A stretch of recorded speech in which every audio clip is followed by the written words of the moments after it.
মাধ্যমিক ইতিহাস 2025 প্রশ্নমান 2। আজকে তোমার দুটি প্রশ্ন বলবো, 2 নম্বরের উত্তর। 1, দক্ষিণ পশ্চিম সীমান্ত এজেন্সি কেন গড়ে তোলা হয়েছিল? এই প্রশ্নটি 2023 সালে মাধ্যমিক পরীক্ষায় এসেছিল। উত্তর, কোল বিদ্রোহ সংঘটিত হওয়ার ফলে সরকার উপলব্ধি করেছিল যে এই অঞ্চলের প্রশাসনিক ব্যবস্থার আমূল পরিবর্তন প্রয়োজন। তার ফলে ব্রিটিশ সরকার এই উপজাতির জন্য পৃথক ভূখণ্ড দক্ষিণ পশ্চিম সীমান্ত এজেন্সি নির্দিষ্ট করে দেয়। 2, ফরাজি আন্দোলনের ব্যর্থতার কারণ কী? উত্তর, ফরাজি আন্দোলনের ব্যর্থতার পশ্চাতে নানা কারণ ছিল। এই আন্দোলন ছিল পূর্ব বাংলা কেন্দ্রিক।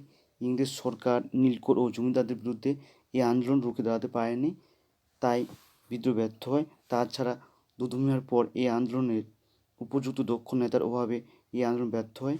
ফরাজিরা জনসাধারণকে ভয় দেখিয়ে জোরপূর্বক তাদের দলভুক্ত করত। এর পরবর্তী ভিডিওতে আরও তোমরা 2 নম্বর প্রশ্নের উত্তর পাবে।